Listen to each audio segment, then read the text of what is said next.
I use these tariffs, took in hundreds of billions of dollars to make great deals for our country. The sweeping trade tariffs introduced by US President Donald Trump being shot down last week may be something of a relief. But a new 15% tariff on all imports into the US has been imposed for at least 150 days. Pawida Pananon, a lecturer from Thammasat University, describes this as a temporary breathing space, but also a serious wake-up call for Thailand in the long term.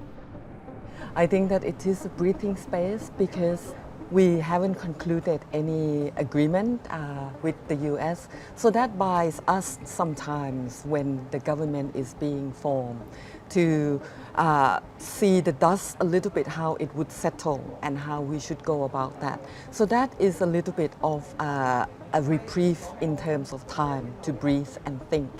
Also, the 15% imposed on all countries across the board remove that kind of the tariff differential advantage that one country might have over another.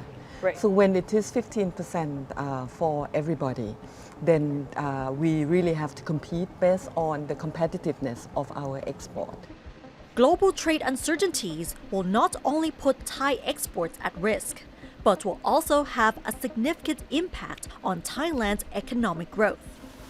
As global supply chains are changing, Thailand needs to consider diversification of their export markets instead of relying on the same major markets like the US.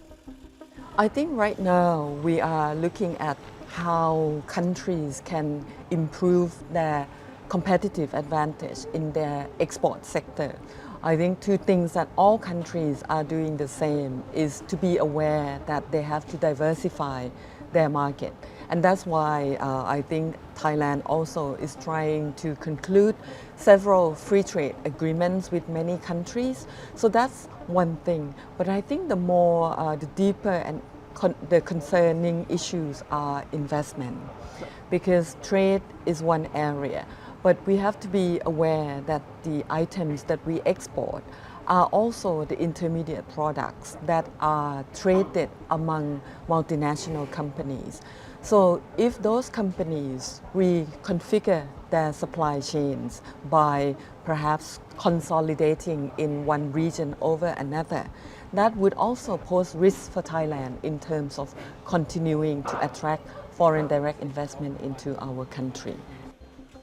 Meanwhile, former Trade Representative Weerapong Prapha suggests that the Thai government needs to go beyond trade negotiations if they are hoping to boost economic growth. So if we do nothing, then that's going to be significantly impact in terms of our growth trajectory because Thailand export competitiveness will be much lower compared to our competitors.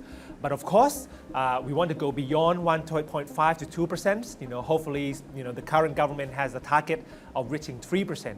I think it has to go beyond the trade negotiations. There has to be some other structural reforms, policy in place, like reforming the regulations in terms of our rules and regulations, expediting our investment process, investing in our infrastructure, and finally, if we want the growth rate to go as expected between above 3%, then you got to think about the new growth engines and the new policy that are much more structural.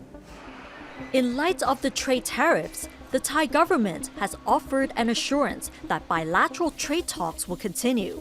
But Weerapong suggests that a lot could be learned by studying other countries' success in negotiating tariffs with the US administration. But there's a bigger threat ahead, which is the use of Section 301 of the US Trade Act, which allows the US to impose retaliatory measures against countries using unfair trade practices. Thailand remains on the watch list by the Office of the United States Trade Representative. This could become a stumbling block in trade negotiations with the US.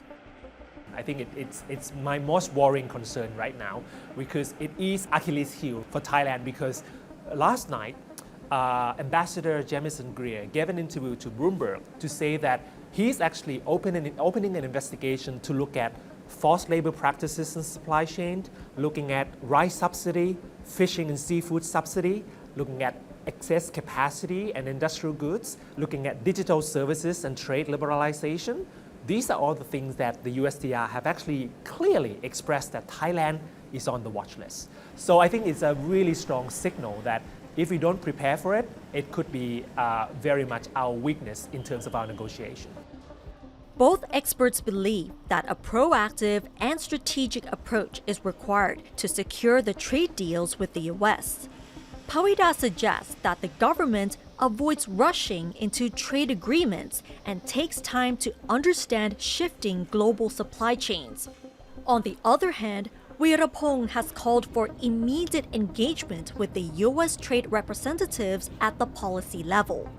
Despite that, they still have high expectations that the Thai government will be able to secure trade deals with the US, as well as FTAs with other countries, which will help diversify export markets for Thailand. Nad Bunag reporting for Thai PBS World.